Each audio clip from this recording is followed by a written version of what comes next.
안녕하세요. 꿈을 드림 유튜버. 제가 여러분들과 처음 이야기 나누고 싶은 것은 블로그로 40대 주부가 월 50만 원 버는 법입니다.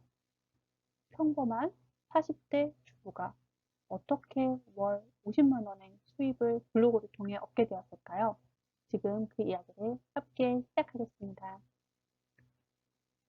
저는 2021년에 설레는 인생이라는 블로그를 운영을 시작했는데요. 이제는 저의 블로거가 제2의 명함이 되었습니다. 우소유라는 블로거명으로 1년, 2년, 3년째 이렇게 활동을 하고 있고 저의 취미생활로 자리 잡았습니다.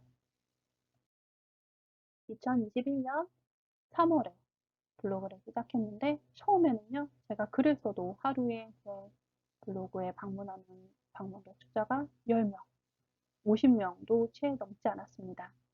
그런데 글이 하루하루 차곡차곡 쌓여가다 보니 4월, 5월, 6월, 7월, 8월, 9월, 12월이 될수록 블로그 방문자의 숫자가 점점 차곡차곡 쌓이면서 들어가기 시작했죠.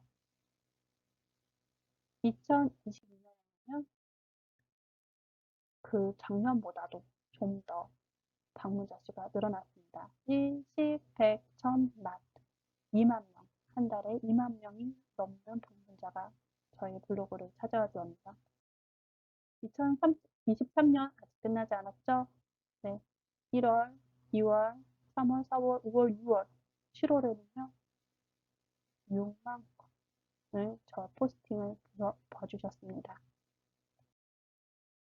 하루하루 일별 블로그 방문자 수를 살펴보니까 7월부터 8월까지 하루에 1000명, 2000명도 아닌 3000명이 넘는 방문자 수의 기록이 나오기도 했죠. 이렇게 하루에 3000명의 블로그 방문자 수가 제 블로그를 방문해 주는데 그러면 저에게 어떤 변화가 일어났을까요? 솔직하게 한번 다 이야기 나눠보겠습니다. 블로그를 시작하는 가장 큰 이유가 무엇일까요? 네, 뭐 개인 일기 형식으로 쓰고 정보를 나누고 우리는 그런데 제2의 직업으로 엔잡으로 블로그 수익을 기대하고 블로그에 글을 쓰기를 대부분은 시작할 겁니다. 저도 그 다른 사람들과 크게 다르지 않았어요. 블로그 개설을 하고 3개월이 지나고 등록 포스팅이 50개 이상이 되면 그리고 전월 평균 방문자 수가 100명이 넘는다면 애드 포스트 신청이 가능합니다. 이렇게 제 모바일로 보게 되면 밑에 광고가 뜨는데 이 광고를 클릭한 숫자에 따라서 애드 포스트 수익이 발생하는데 2021년에는요. 보겠습니다. 4월. 4월에 첫 달인데도 9만 원이 넘는 수익이 발생했네요. 그리고 5월은 8만 원대, 9만 원대. 2021년 7월에는요. 20만 원이 넘는 애드포스트 수익이 발생했습니다. 이 애드포스트 수익은 매달 현금으로 제 계좌로 들어오게 되는데 이렇게 애드포스트 네이버에서 월급을 받을 때마다 저는 가족들과 함께 맛있는 치킨을 사 먹곤 하죠. 이때는 치킨 한 두세 마리 정도는 충분히 사 먹을 수 있는 가격이 들어왔었네요. 그러면 2022년은 어땠을까요? 아, 네. 2021년보다는 오히려 줄었네요. 방문자 수가 많아졌지만 방문자 수가 많아진다고 해서 그것이 애드포스트 수익과 쭉 비례하는 것은 아닌 것을 알 수 있습니다. 1월에는 4만 원대, 전에는 뭐 3만 원대, 4만 원대, 최저 기록은 2만 원, 만 원대 기록도 있네요. 네. 이렇게 블로그 수익이 발생했었고 2023년이 진짜 만 원, 2만 원, 5만 원. 네, 조금 들쑥날쑥한 애드포스트 수익을 볼 수 있습니다. 이렇게 생각하면 매일매일 거의 대부분 뭐 주말을 빼고는 제가 글을 올리는데 글을 하나 적고 또 편집하고 하는데 최소 1시간이 걸린다고 했을 때 최저 시급도 안 나오는 금액이죠. 그래서 이렇게 수익만 보고 블로그를 하면 돈이 생긴다 생각하고 블로그에 글쓰기를 시작한다면 다시 오래 하지 못하실 수도 있어요. 블로그에는 이 애드포스트 수익 말고도 다른 또 좋은 점들이 가능합니다. 블로그를 시작하면 좋은 일이 생기는데 어떤 좋은 일이 생기는지 다음 이야기를 한 번 더 넘어가 볼게요. 저는 맛있는 것을 먹는 것을 아주 좋아합니다. 여기에 보시면 제가 맛집에 간 기록의 포스팅을 다 캡처를 해서 놓았는데 8개, 8개, 총 16개의 이 맛집 중에서 제가 제 돈을 직접 주고 사 먹은 것은 과연 몇 개나 될까요? 몇 개일까요? 네, 바로 공개하겠습니다. 세 군데 빼고는 다 제가 체험단, 블로그 체험단으로 가서 먹게 된 거죠. 요즘 장바구니 물가가 정말 비싸죠. 마트 한 번만 가도 5만 원, 10만 원 훌쩍 넘고요. 가족들 외식 한 번만 해도 그 정도 가격을 주지 않으면 진짜 먹을 수 없어요. 김밥 한 줄도 4,000원, 5,000원이 되는 시기에 이렇게 외식비 방어는 주부로서 정말 가정 경제에 큰 도움이 된다고 할 수 있습니다. 그래서 제가 평균 잡았을 때 한 달에 한 적어도 20만 원에서 30만 원 정도는 외식비를 세이브할 수 있는 고마운 체험단 수익이 애드포스트 말고도 발생하고 있고, 다음은 미용실입니다. 저는 머리가 좀 길고 머리숱도 많아서 파마를 하러 가면 정말 추가 비용도 많이 들어서 부담스러운데요. 최근에는, 특히 올해는 그 미용실 갈 때 한 번도 제 돈을 주고 간 적이 없습니다. 헤어샵에서 선물하고 또 클리닉을 받고 이런 체험을 모두 다 블로그를 통해서 할 수 있었어요.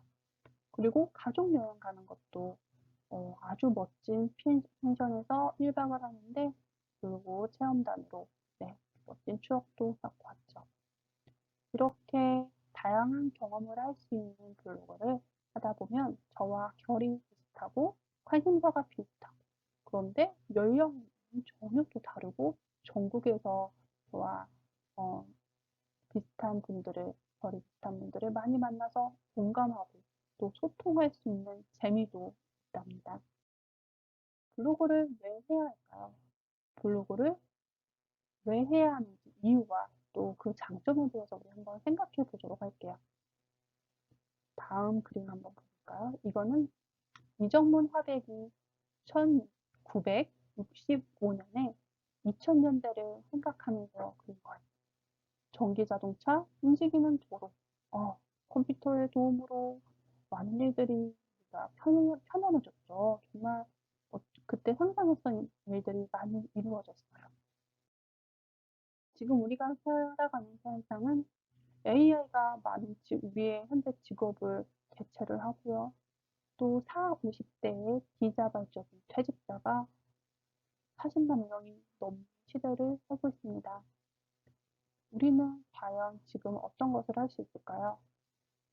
오프라인에서 내 사업을 당장 시작하려고 해도 우리는 자본이 필요합니다. 그렇지만 블로그의 글쓰기는 전혀 자본, 어떤 특별한 공간 필요 없이 컴퓨터만 있다면 언제, 어디서든 당장 시작할 수 있다는 점이 아주 큰 장점이라고 할 수 있어요. 여러분도 이 이야기를 듣는 여러분도 한번 저와 함께 블로그를 세상에 또 빠져보지 않으시겠습니까? 우리는 단순히 SNS에 글을 읽는 소비자에서 생산자로서의 삶을 살아야 합니다. N작, 투작, 그리고 나의 부캐릭터를 만들어 진정으로 내가 즐길 수 있고 또 내가 관심 있는 분야의 글을 차곡차곡 쌓아 나가면서 나만의 온라인의 건물을 지어보면 얼마나 더 재미있는 삶이 될까요? 아주 삶이 활력으로 넘치겠죠. 길을 가다가도 또 어떤 것을 보면 오늘 이거 블로그 포스팅하면 좋을까? 이 주제는 어떨까? 라고 생각하면서 활력이 넘치게 됩니다. 2022년 블로그 레포트를 보면 3,200만 명이라는 숫자의 사람들이 블로그를 쓰고 있습니다. 새로운 블로그 중에서 10대, 20대, 30대가 76%고요. 40대, 60대도 20%나 됩니다.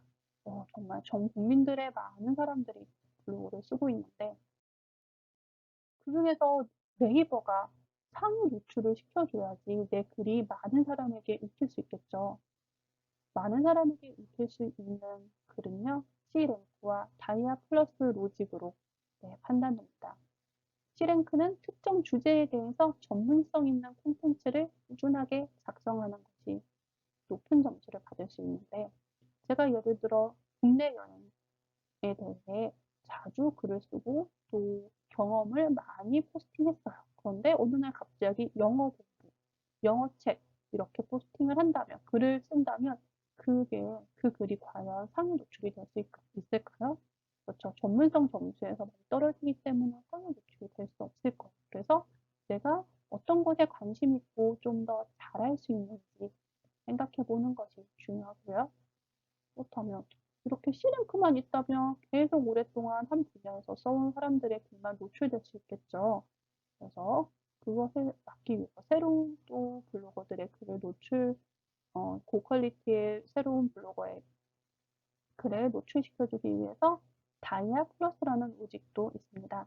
다이아 플러스 로직은 사용자의 의도에 맞는 정보, 출처를 찾기 위해서 진실한 경험, 정보를 반영된 글을 쓰는 포스팅에 상위 노출을 시켜주는 것입니다. 그래서 새로운 블로거도 얼마든지 글을 잘 쓴다면 상위 노출이 될 수 있겠죠. 블로그를 지금 운영하고 계시는 분들도 계시고, 블로그를 시작할까 말까, 내가 과연 할 수 있을까 고민하고 계시는 분들도 계실 거예요. 우리 앞으로 어떤 방향성으로 나아가야 하는지, 정말 뭐 1일 1포스팅 이렇게 매일매일 쓰는 것도 중요하겠지만, 가장 중요한 것은 내가 어떤 방향으로 가야 될지 방향성을 한번 생각해 보는 것입니다. 블로그를 내가 왜 시작했는지, 시작하게 된 계기에 대해서 한번 생각해 보시고, 어떤 목적으로 운영하려고 하는지, 그리고 내가 하루에 과연 최소 몇 시간은 아니면 몇 분은 투자할 수 있는지 그 시간을 정해놓고 꾸준히 블로그 포스팅을 하는데, 글쓰기를 하는데 투자해 보시기를 바랍니다. 그리고 나는 어떤 주제를 가지고 내 블로그를 운영할 것인지, 블로그 주제는 하나, 두 개, 세 개 정도가 좀 적당하다고 합니다. 그런 주제 설정에 대해서도 생각해 보시면 좋은데, 저는 사실 이렇게 주제 설정이라는 개념 자체를 몰라서 처음에는 책을 읽었던 것도 독후감 형식으로 남기고, 여행 갔던 것도 남기고, 맛집도 남기고 이렇게 했어요. 그런데 시간이 지나다 보니, 아, 나는 이런 거에 관심 있는 사람이구나를 점점 알게 돼서 주제가 결국은 뾰족해 됐습니다.